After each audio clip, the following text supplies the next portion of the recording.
All right, so hopefully folks will start to see the screen. Put your thumb up. Awesome, very cool. All right, so this is the second session. The first one we had was in May. And so what I wanted to do was just a brief reminder about, how can I navigate? I need to go somewhere. You're not letting me navigate. No. Oh, thanks. I'm sorry. Trying to get it to do what it wants me to do. There we go. All right, now I got it. All right. So just a reminder for folks, if you didn't join the first session, this is just a bit about me, my backgrounds. I started in user experience, which brought me into product. I then worked in a number of different organizations, small, large agencies, consulting, everything in between. That's given me a really good foundation in business. And what I do just instinctively is everything to do with technology. I grew up in Cupertino, which is where Apple was founded. So my whole, I guess, ethos has been around, yes, a cute alarm clock. This is my alarm clock, Lancaster. And yeah, normally he's with me, but my parents don't like their grandchild because he bites them. And so my parents are here today. So the grandchild is with his father upstairs. But normally you'll see me tilt to the right because I've got a dog that needs attention. But all this of my background came together to enable me to do what I do today, working with you guys. I coach product people, I do product work. All of those things are just based on my background and my experience. And what I love to do, I think you guys know each other already, but I always like just taking a second for individuals to introduce themselves. So just share a bit more about your location. If you went to the Discover session, please share a bit about what you remember. I realize it was a month ago, so that may have seemed like ages ago. But if you went, please share a bit about what you remember and then just how to connect. So if it's LinkedIn or something else, just share that quickly in the chat and I'll just remind us, to get to know each other a little bit better. So I'll pause as folks share. Oh, hey, Michael. What I meant. No worries. We're just doing a quick intro. I'm actually heading into the city in 20 minutes. So it's, good luck. Yeah, I was in yesterday. It was 110 degrees. It was insane. Tripping sweat. Is that other people in a breakout room right now? Nope, we're just putting into chat the 3 prompts on the screen. Just the location, what do you remember from the Discover session, and what's a good way to connect? All right, so I didn't show up on time nor stay on time. No worries. No worries at all. Cool. Yeah. And I remember Francis from last time had amazing insight, so greatly appreciated. All right, cool. I'm gonna keep I'll go first if nobody's talking. Oh, just that's cool. Or just put it into chat, whatever. Are we supposed to put it in chat, or what do you want to do here? Yeah, put it into chat is great. No, I like it. Yeah, because that way you guys can continue to do it while I talk through the slides, because I want to make sure we got stuff going. That's cool. No worries, Stephen. Oh, awesome. Just, keep sharing. I'm going to keep us moving. All right. So a quick refresher around the 4 parts to the product series. The first one that we did back in May was around Discover. Today, we're going to talk about Define. And then the next 2, you can get the preview from here. We're going to talk about Develop and Deliver. I'm playing a little bit in my head about combining those together and doing something else, but basically this is the structure. And so it gives you a good guidance around design thinking too, which is often how product people approach things. You think about how, you want to discover what the job to be done is, what is the area you want to explore. You start getting more, into the weeds around defining the first place that you want to be able to dive into, develop an opportunity from there, and then you deliver it. And again, these are all iterative. It doesn't mean, you stay in one forever. These could all happen in a week, but it tends to be a cycle that we go through. Cool. All right, and just a quick refresher for folks who weren't in the original one, or again, a month seems like a really, really long time ago. So what we talked about in that the product discovery session, is just about how to understand your customers. And customers are the core of everything that you do in a product. Everything you do is about a customer. And the famous Steve Jobs quote, or I'll paraphrase, is that doesn't mean that you're just building what our customers ask for, but you want to be able to get into their heads. You want to be able to, understand how they do things. You want to understand how they navigate things. You want to understand the problems that they may face, because all of that is context for you to be able to, really figure out the top priority area or aspect that you could address. And so with that product discovery, you're able to investigate and you're really able to get into the weeds of, those customer needs. And those are phrases: customer need, job to be done. Those are all bits and pieces that are ingrained in product people's heads. Because again, you want to be able to do something that satisfies a need or a gap that a customer has. Just doing something for the sake of it really doesn't resonate with product people.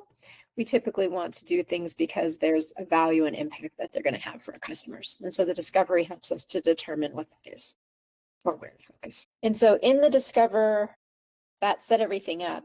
Today, we're going to talk about product definition. So that's the other side of this part of the diamond.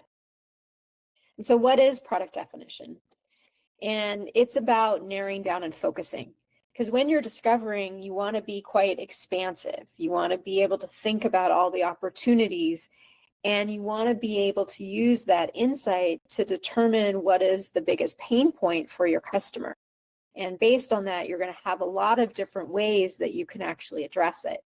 Define, you begin to converge back. You begin to narrow in on how could you actually do something that would best address that pain point the customer has.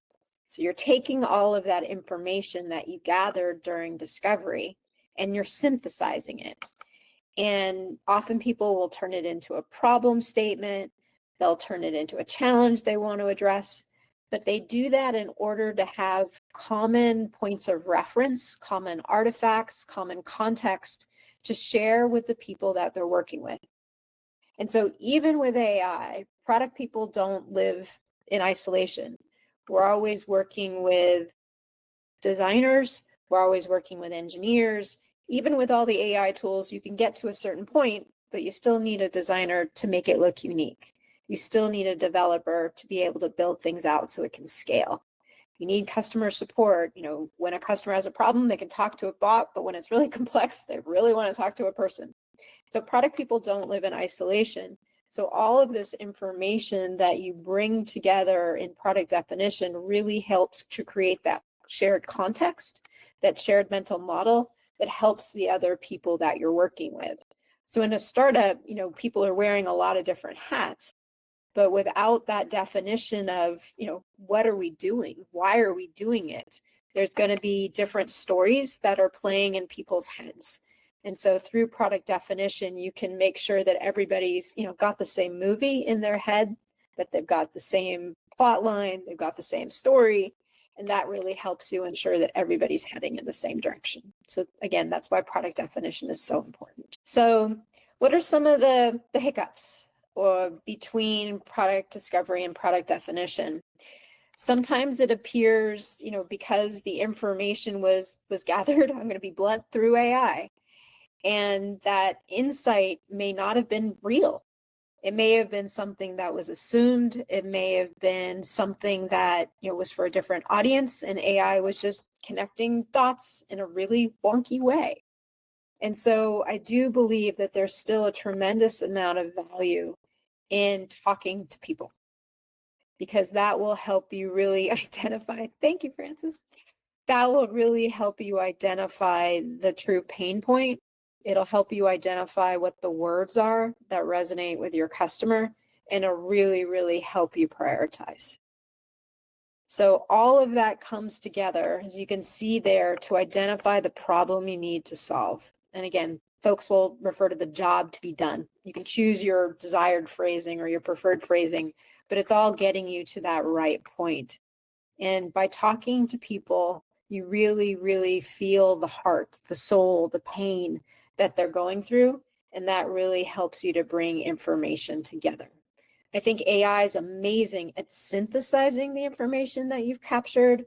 I think it's really good at being another data point, but you've got to talk to people to really understand the heart, the soul, the feelings behind everything that they're sharing with you. that will be my soapbox for the day. So how are we going to break it down in a little bit more detail? The things that you do in product in this part of the diagram is you're going to define these different aspects. You're going to take the information and use it to define that problem. You're going to prioritize, so define your priorities. You're going to get everybody on the team aligned. So you're going to define the steps that they take, the path that they're going to follow. And then that critical one is the success metrics. How do you know what you did was actually worth it? And so it may sound a little counterintuitive, but oftentimes we'll work backwards. Where do we want the customer to get to? What aha moment do we want them to have? What joy do we want them to show once they've experienced our product? And the common reference that people often have to this is the Amazon PR FAQ. And what it means is you're writing a press release in the future. You're saying, my product's launched, it's gone really well, someone's now talking about it. And the other flip of that is a letter to a CEO. So the CEO is sharing the amazing wins. You also see it positioned as a letter from a customer to the CEO. And so there are different ways that it's phrased, but if you can figure out where you want to get to, the change that you want to make, that is a really great common rallying cry for your team, for others, and then you can build backwards from there. That helps to prioritize what you need to do. That helps to ensure that everybody's got the same story in their head, but it really is valuable to bring everyone together. So again, you can work backwards. If that sounds a little bit wonky to you, these are the steps that you need to take to get there. So how do you do that? How do you synthesize those insights? You need to organize your data.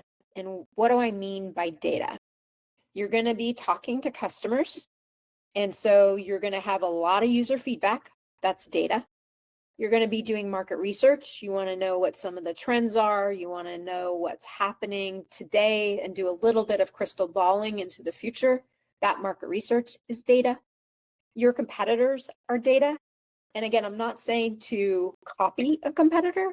I'm saying to understand the competitor's positioning, to get an understanding of their feature set, because all of that informs how you're going to approach that problem.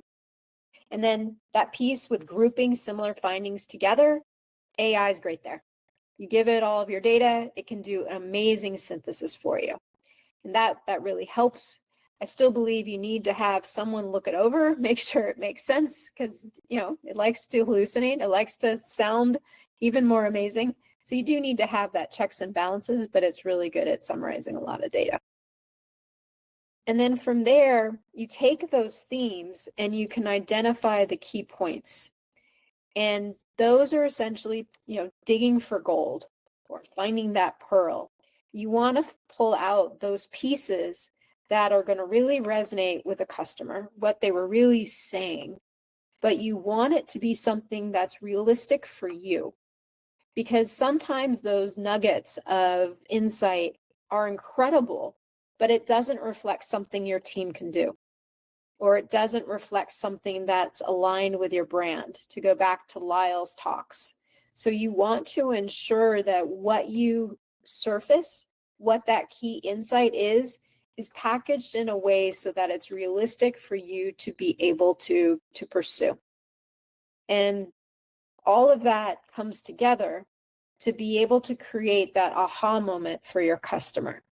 And so when you, again, think about where you want to get to, you want your customer to be like, how did you get into my brain? How did you know that's what I needed?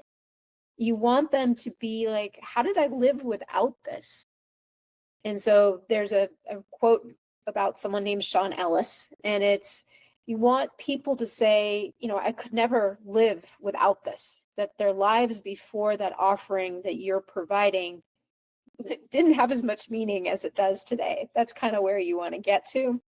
And you're able to do that by surfacing those key insights that really are those nuggets of gold that will help you shape your product direction, but help you stand out from the competitors, help you really resonate and align with your brand, and bring that delight to your customers. One thing I will say, it's a bit tricky right now in regards to the competitor research space, because things are changing so rapidly. And so, there's a new model every day. There's new integrations or capabilities every single day. But that also means you can bet a little bit that something that's really tricky, at least from an AI perspective today, may be easier in 3 months' time. So that market research can help pay off in regards to some of those future-facing bets that you're going to take. But you need to ensure that you don't end up in analysis paralysis because you're waiting for the world to be able to settle. It's not going to. And so you need to be able to use that data, to use those key insights to be able to move forward. I'm going to use an example of Simple Practice. It's a mental health and wellness company.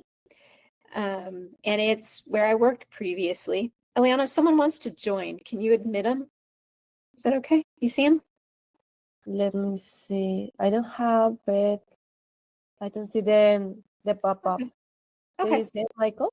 I can just see that someone wants to join this call. That's all I can see. Between the two of you, you'll figure it out. If you can't, that's okay.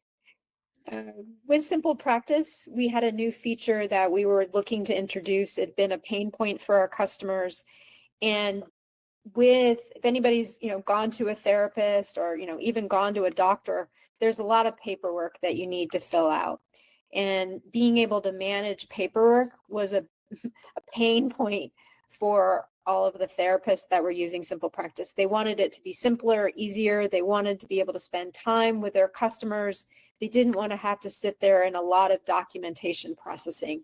And so they wanted us to improve the documentation and the specific features you can see here that they wanted us to really address. We needed to make it better. And so that's what we were focusing on. How do we make our documentation better? And then, so what did we do? Following the steps that I shared before, we did research, we did that discovery. So we did that first step. And then we identified the top 3 initiatives that we call them squads, that our notes and documentation squad could explore. One was making the user experience better. If navigating a product is difficult, that's going to be a point of friction for your customers. And even if your offering is amazing, they're likely to go somewhere else because they don't need to put a lot of mental energy into understanding that competitor's product versus your own. People don't want a lot of friction when they're doing something new. They want to be able just to get going. And with our documentation, it had some nuances to it that made it tricky. And so we wanted to improve the user experience that could help people better navigate, better use the documentation. We also had a lot of different therapists that were using Simple Practice, and they were trying to customize the documentation for their specific needs. That took a lot of time and effort. And so if we could create, some documentation for specialties outside of mental health and wellness, so maybe speech language pathologists, for example, that would really help them get up to speed. They wouldn't have to spend a lot of time creating additional documentation. They could just use the documentation we were providing. And then that last one is customers would just get stuck. And they may not let us know because they were embarrassed. They may not let us know just because that was extra time. But often when we had, a 20-minute conversation with someone, they would have that aha moment and be like, oh, now I understand. Now I can use the product. Now I can do this, this, and this. And I'm not saying that's a great answer, but sometimes when your platform or the thing that you're building has nuances to it, a call is all people need to know that they can do it. They need that little boost of confidence. They needed to know someone was there, especially when their business is, living on that platform. And so just us being there, giving them, some extra tips, letting them know they could join like an office hours, that really helped them feel more comfortable. And then they could just navigate, experiment, get into the documentation. And if something tricky happened along the way, they didn't stop. They just joined a session or looked at a video, and then they just kept on going. So these are the 3 areas we identified from our discovery that we could focus in on. So what did we do? We did more research. Well, we took the research that we had. The research that we had was from cancellation surveys. People were referencing documentation as a reason for canceling. We looked at their net promoter score, the NPS score, in regards to how they felt about documentation. So something to think about from your product perspective, you want to be able to go a little bit deeper to know how do people feel about different capabilities in your product. Within Simple Practice, we had a lot of different aspects. So we wanted to be able to understand where were some of the pain points and where were some of the points that people just loved. So we had documentation NPS, knew what they were having concerns with, what they wanted to improve. User voice was how we actually had customers submit asks, features that they wanted. They could then vote on them in user voice. So we had a lot of amazing data in user voice. And product, we always do customer interviews. And so these are the research methods that we use to be able to capture all that data. So you can translate it into your own world. But again, these are great insights. So again, taking some of the data that customers had provided, some of it that we'd gathered directly, and pulled it all together to be able to do some deeper analysis. Okay. And so from the data, what we saw was there were a lot of references to exporting notes and docs. And so we took that data, we exported it into CSV. We did a little bit of cleanup. And then now you could do that cleanup, through an AI or do it yourself and put it into AI. The NPS surveys, what we did is we just gathered NPS data specifically about documentation. Again, put that into a common format so we could be able to analyze it. And again, you heard me say it before, I'll say it again, and I'll keep saying it. It's really, really important to speak to customers. So we also did customer interviews, especially around the new specialties, to understand more about the nuances that they were seeking in the documentation. So we wanted to get into that mindset of our customers. So user voice, again, there may be something similar that you guys have seen or used, but essentially it's a forum just to be able to capture, customer feedback, be able to know what products, features that they want to have. So we exported everything to do with documentation. And so that was a really big exercise for us because we wanted to ensure that we had user voice, or could be your customer support folks, that the way that they were capturing information allowed us to get to specifically to features within the product. So we wanted to make sure we could find things about documentation. So once we had that all structured, we could go into user voice and pull it. So we brought all that data together. And the tool that we use to be able to do the synthesis is Dovetail. And Dovetail's still out there. They've got a great AI capability. And so it allowed us to be able to use all the insight and to put it into Dovetail to be able to highlight and reinforce the points that we wanted to explore, the areas that we wanted to prioritize. And if you have other stakeholders, this was pretty key. We wanted to be able to, ensure that they knew their voices were heard too. If we were going to do something that was going to be really hard for design, we needed to understand, what would work from a design perspective. So that also is data that we pulled in as well, just to get a more 360 holistic view of all the different things that the business wanted, customers wanted, the market told us, competitors informed us, et cetera. So put it into Dovetail. And in Dovetail, and again, you can do this in Excel, you can do this in, Google Sheets, whatever you want, but we tagged the data. And again, this is something that, the AI can do now really, really well, but you can see the categories that we created in Dovetail. So we identified those 3 parts that I talked about before. We wanted to be able to identify what were some of the pain points that were resonating the most with folks using our documentation. So new specialties definitely came up as a pain point. What did we learn from our NPS scores? And then there was another one that started to pop up around groups. And so at that point in time, we were seeing a lot of solo therapists merging with other solo therapists to create groups. And that allowed them to share a lot of the common administration and reduce their costs. And so groups was starting to be something that was peeking in through the data. It wasn't something that we had predicted at the front, as you could see from the journey I shared. But as we dove deeper into the data, we started to see that group, that opportunity to have a group practice and have the ability to manage documentation at a group level. That started to pop up more and more just from our research. So again, not something we expected, but the data gave us that insight. And then what we did is we used the data and put it into a method called card sorting. You don't necessarily need to do this step, but I just wanted you to know the process that we went through. So after tagging the data, we were able to then put it into a model to be able to sort it and prioritize it. So this is looking at some of the ways that we could improve document sharing. So these were the methods, some of the ways that we could address compliance, some of the ways that we could make creating documentation even faster with our template. And so we started to play around to sort those different opportunities and see which ones would actually potentially address multiple audiences using the data, but also helped us to identify where we could have the most impact. Yeah, Lyle. Does that decision path happen through cost and prioritizing the build and what you can get done in what kind of time and what budget and so forth? Yeah, so that'll be some of the factors that we'll look at, not necessarily at this stage, but once we narrowed it down a bit more, we'll have probably a short list of things that are possible, and then we'll use exactly as what you said to narrow it down even further. Yeah. Very, very good. And I still get this pop-up that someone wants to join the call, but I can't see them. All right. I'm looking, I don't see anybody. It's okay. So building on what, I think Lyle gave us a great point. So some of the feedback categories that started to pop up, again, these weren't necessarily what we were expecting, as you saw from my prior slides.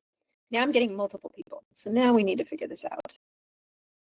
So you see people, like when I look at this, I see no one trying to come in. All right, let me see what I can do. I'm going to stop sharing for a minute and see if that's good. Oh, thank you, sir. Looking great. Gotta trim all that mane off, like Samson. There we go. So I can see them. So I've just added them. So let's see what happens. Hopefully that'll come back. There we go. So how can I not see that? I don't understand. No, I only can see it when I actually go back into the view. Let me go back here. Share with you guys. Cool. There we go. All right. So what we learned from all that analysis is we needed to get better document sharing, and that partly aligns back to the groups. The groups wanted to share documentation between each other. They also wanted to share documentation faster with their clients. Things that were popping up as well was around compliance. Obviously with a mental health and wellness, you want that data private. So people wanted to ensure that all of the information was compliant. Template builders, we had template builders that were available, but people wanted them to be easier to use.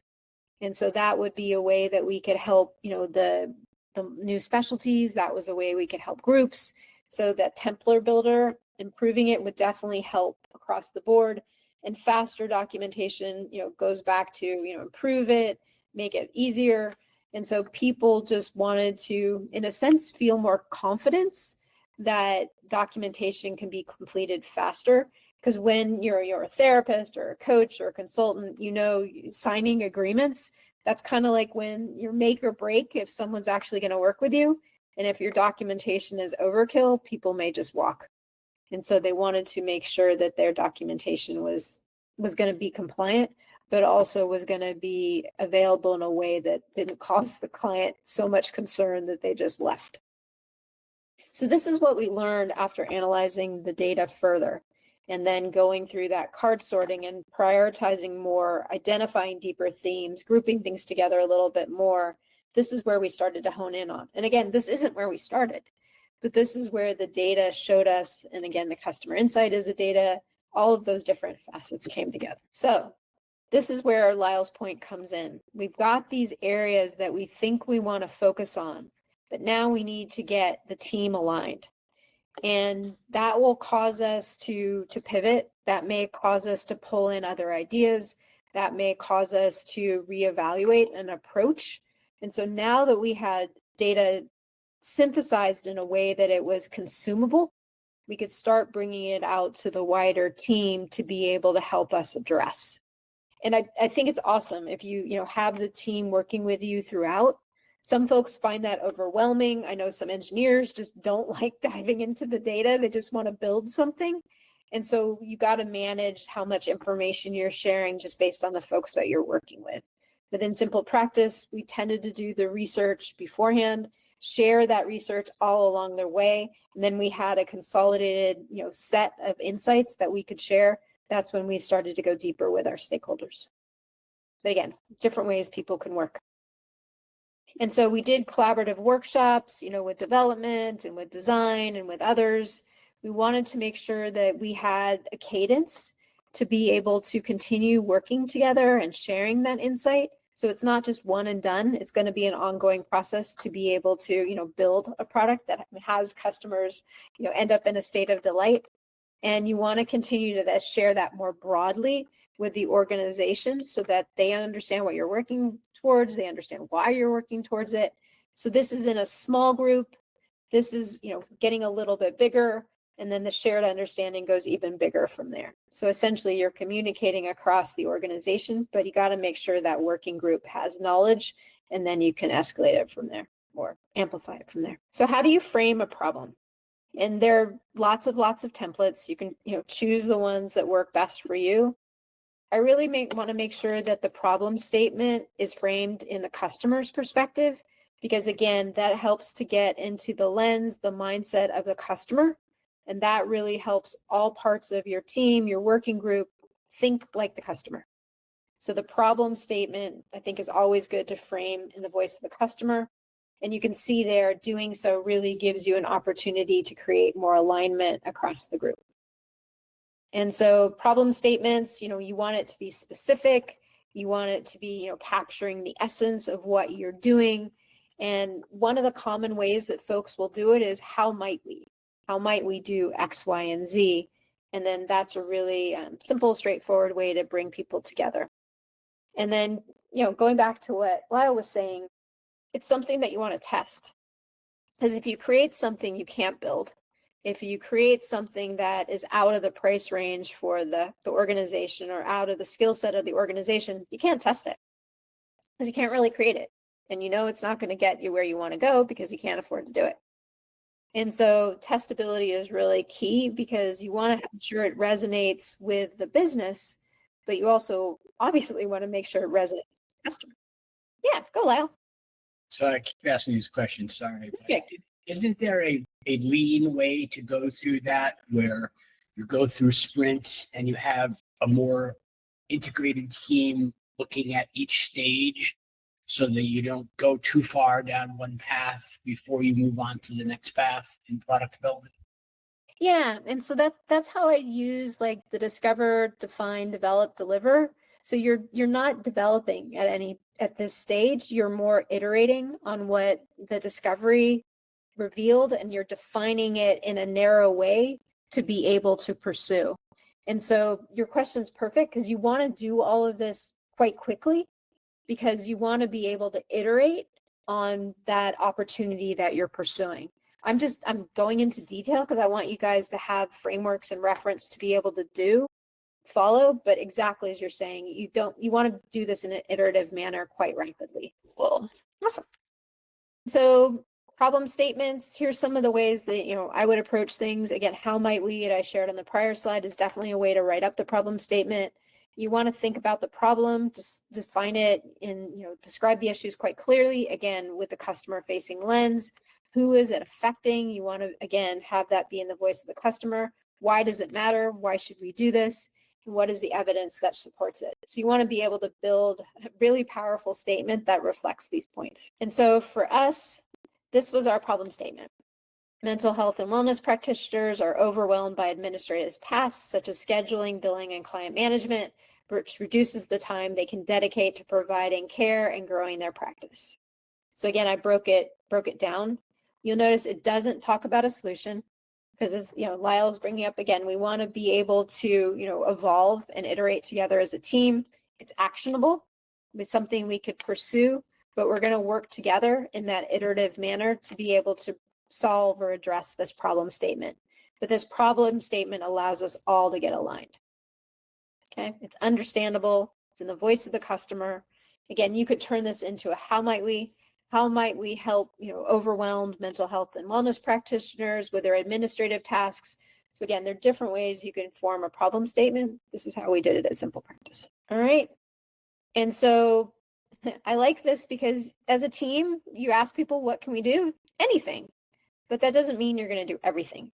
You want to ensure that you're developing or approaching that problem in a way that's maintainable, buildable, feasible, viable for your business. And so that helps you to be able to identify really what are the approaches you want to prioritize, and it also helps you define what success may be.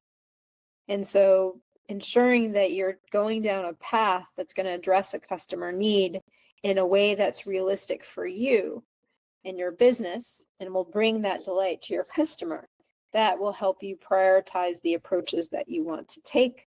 But it also gives you a way to know what you're aiming for by defining those success metrics that you want to achieve. And as I said in the beginning, some companies will work from the success metrics backwards. And that again is fine. You write the PR FAQ, you write the note, to the CEO from the customer. That works really well to help create alignment. So with us, what we did is we used all of that insight to be able to prioritize opportunities. And so these are some ways that you can prioritize. So we look at impact versus effort. So it's often called an Eisenhower matrix. What is the most impact that you can have in the least amount of effort? That's a great win. What are some of the key results from a business perspective? You want to make sure that you're doing something that supports the broader goals of the organization. And then the other pieces that you may want to consider is there may be criteria that the business also is being measured against from a customer specific manner. And so there may be things like customer value or strategic alignment. I like feasibility because it goes back to actually, can we build it?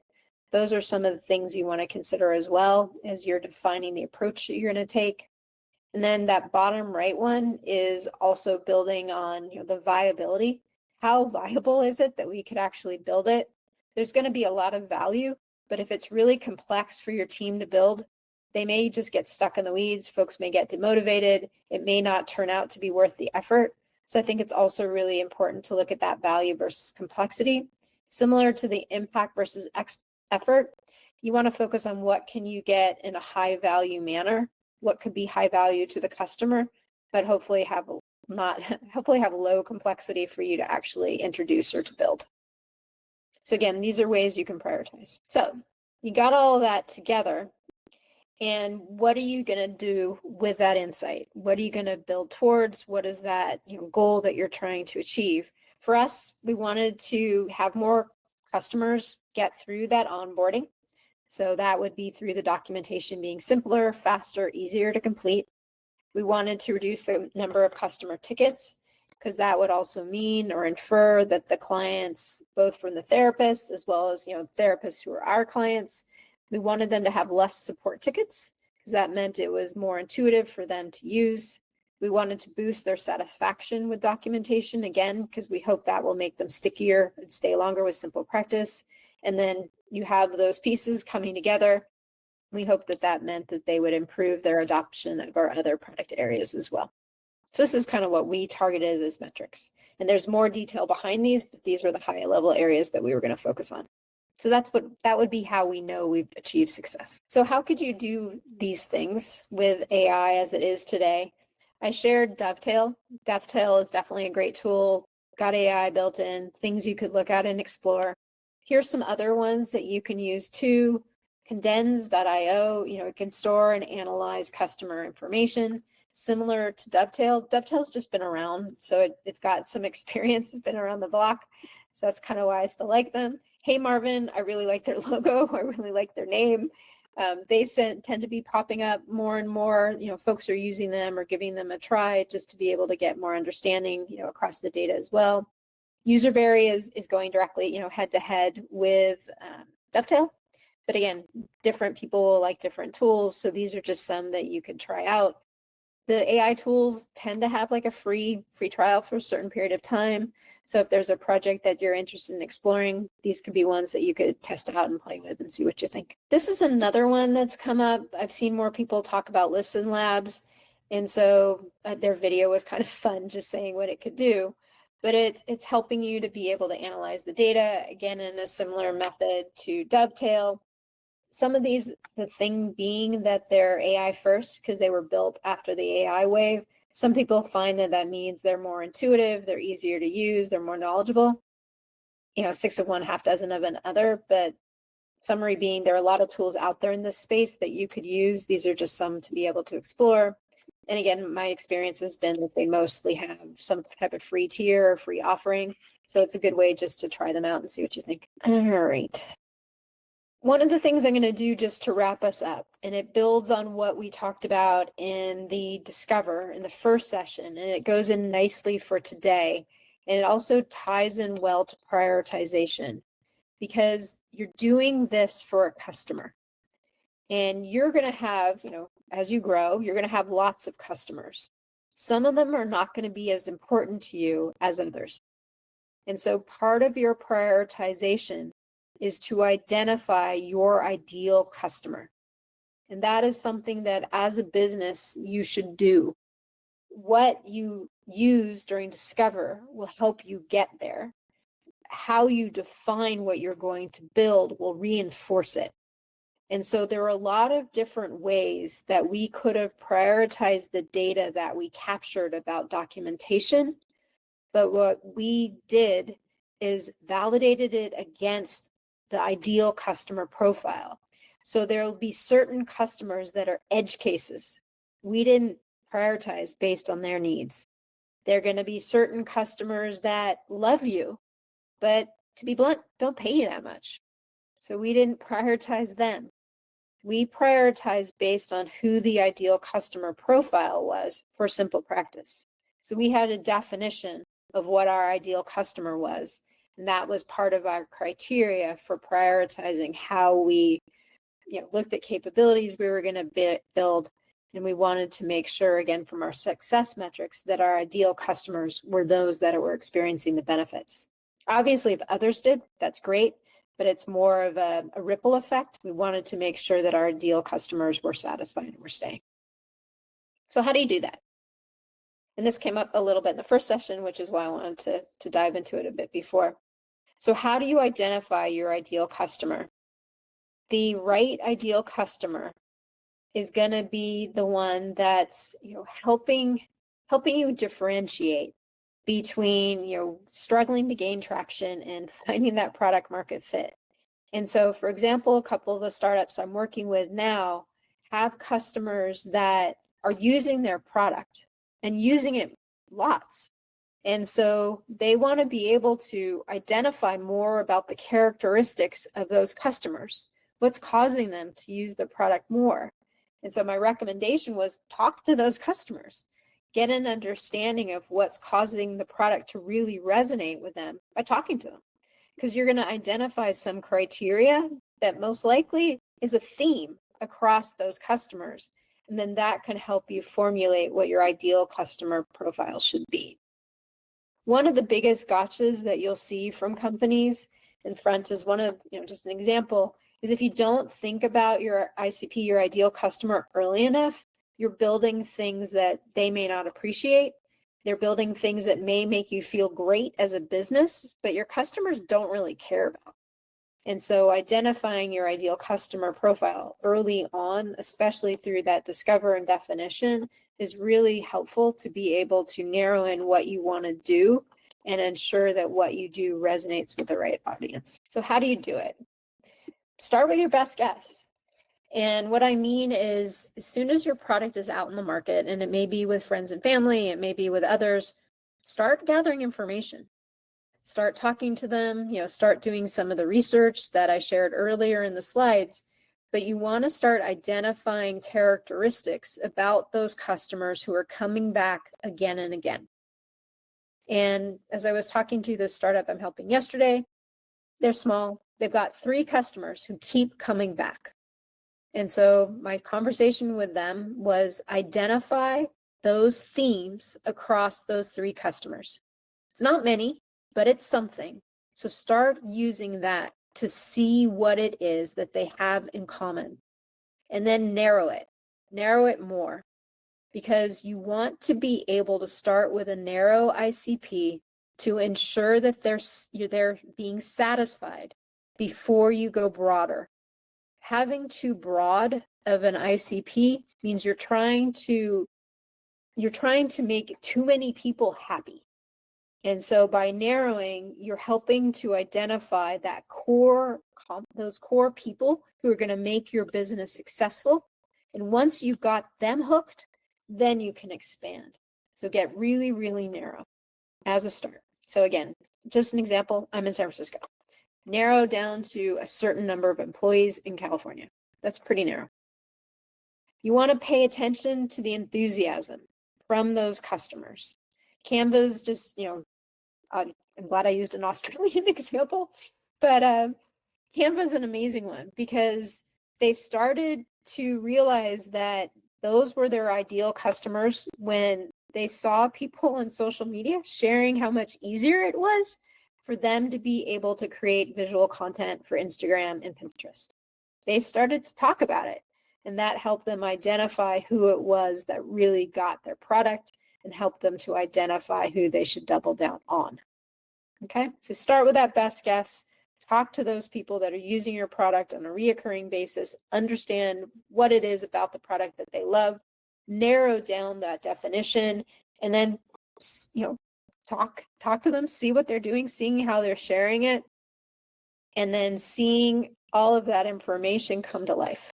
So these are examples of things that you can do. If you don't have customers yet at that stage, talk to customers who aren't using it. Get an understanding of why they're not, and you'll start to build up some anti-patterns that may then inform potentially a product shift, but also may help you identify an audience that you're missing. So either way, these are great things to start looking at to help you identify what your ideal customer is, and just some examples from the business. So as I said, you want to get narrow, because if you have a really big ICP when you're starting out, that can cause a startup just to struggle because it's too much lift, too much, just too much weight on your shoulders to try to satisfy that many people when you're early. So I always recommend start small. Again, here's some examples of ways that some companies have narrowed. Again, going back to that number of people, going back to those types of companies, and then you'll see how specific that they're getting. And then from there, people looked at patterns, how people work. Again, these are examples of how you get narrow. And so just some examples from companies, all right? Because it's fun to look at others' ICPs, a great way to be able to build your own. These are examples of, businesses that you may have heard of. Gong is a great one. Linear, if anyone does development, you probably come across Linear. Figma, I know I spent too much of my life in Figma. Others of these tools, Vanta from a security perspective, but you can see some of the attributes that they use to create their ideal customer profiles. So again, see how narrow they are. And that again is where you want to start when you're starting your business. And then again, as you grow, your ICPs can grow as well. So another real world example, and thinking about Brave, their development was taking time. And as as Lyle said, it was taking them too much time. And so when they narrowed down on their ICP, it made them be able to go faster, because they were able to satisfy that tight user base, that tight group that they identified as their ideal customers, and just really, really quickly whip out features that work for them. And then once they had that traction, then they could scale more broadly. Okay. So just some key takeaways around the ICPs. Think about 3 characteristics, that chart that I showed 2 slides ago or so. Great example of just how you could identify those 3 characteristics. Where do you get that information from? If you have outbound sales, they'll give you insight. If you have customer feedback from customer success, they'll give you feedback. Talking to your customers, again, do that, you'll get feedback. Just gather as much information as you can, which is why it aligns very nicely with discover and definition. You want to see who's converting. who's using your product, who keeps coming back. That essentially will help you narrow down into where, those themes are that identify your ideal customers. And honestly, everything you do right off the bat, it's not going to be perfect. And that's totally cool. Just start with a guess and keep iterating upon it, and you'll get there over time. You hope you want to get there, a little bit faster, but at least make a stab, and then you can refine it based on data and insight, and from your customers, from your internal colleagues as well. So that's all I had to share with you guys today. So just wanted to introduce that whole discover we talked about, build it back in to how it informs the define stage that we're doing, but then capitalizing on how that all benefits your customers and helping you identify those customers that you really, really want to focus on. Oh, yeah. Any questions? Or I know, Francis, you'll always have amazing guidance. Any other points for me? I was late, so I'll run over a half an hour. Would, if we want to just like find time to just chat kind of one-on-one, would that be kosher? Yeah, Cool. totally. And I'll share, between Eliana and I will figure out where the recording goes, and we'll share that out. And then I'll also share out the slides, and very happy to talk to anybody about, any of this or any adjacent, non-adjacent things that come up as a result. Great. Yeah, I have a question. With that, it's very important to get the customer's feedback. It's one of the most important things. But if you are trying to get more information, and sometimes people doesn't take the time to complete forms and so on, interviews, how can you make to get that information? Because the most easier way is get information by forms on internet. Is the easier and faster way. But if people doesn't make that, how other type of to get information did you recommend? Yeah, and sometimes just talking to them. Sometimes they won't fill out a form because it just takes time and effort. But if you talk to them, and oftentimes we'll tell the early stage customers, you guys essentially have a front row seat to what we're doing, and you will inform how we approach it. That extra carrot of actually informing what we're building tends to get people to want to talk to us more. So that's a good way to do it. But as you're saying, like, some customers are just really hard to get to. And so in those instances, you can use other ways that they may be sharing. So some of the customers may be not wanting to follow up on a survey, but they may be posting on LinkedIn, and they may be posting in other places too. So you can gather information that way. The other piece is, in some organizations, people don't have direct contact with the end user.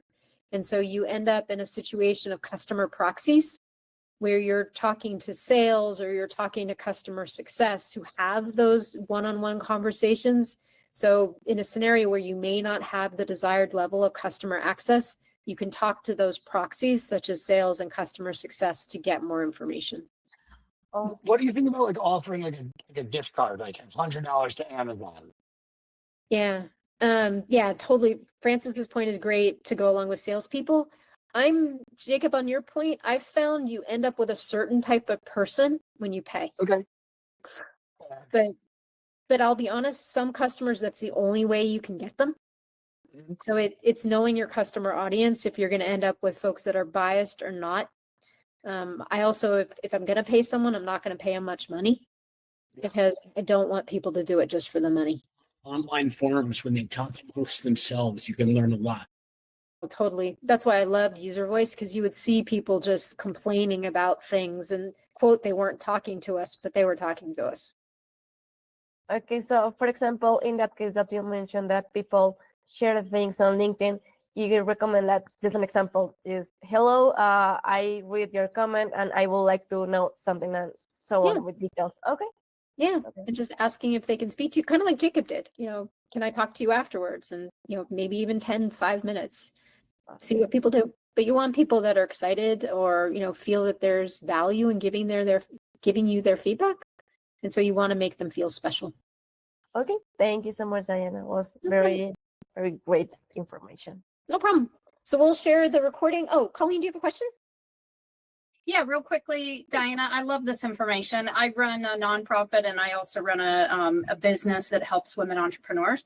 Sometimes what I'm finding out is women are embarrassed at where they're at. So they really have a hard time sharing where they're stuck and what's going to help them get to the next level. So I do a ton of market research and people will honestly tell me a lot of stuff, but they always tell me, don't tell anybody. Like, don't put my name on anything. Not like I would share it publicly, but is there benefit to it remaining anonymous? I mean, obviously I know who said it, but is there a benefit to that? Or do you think that dilutes the data if they're going to be completely anonymous? No, I think it's fine. I mean, in my opinion, that psychological safety is key. And so you want to respect your customers. If that is how they feel, that's awesome. Then you can often say, a startup founder in California. I mean, you can give them a little bit of a designation and that's it. And I think that's entirely fine because you want the customer to feel safe. And that's key. Right. Thank you for that. Appreciate it. I like the furry participants as well. But thank you very much, you guys. Yeah. Great presentation, Diana. Thank you. Thank you. We'll put things into chat and talk soon. Thank you. Thank you. Bye.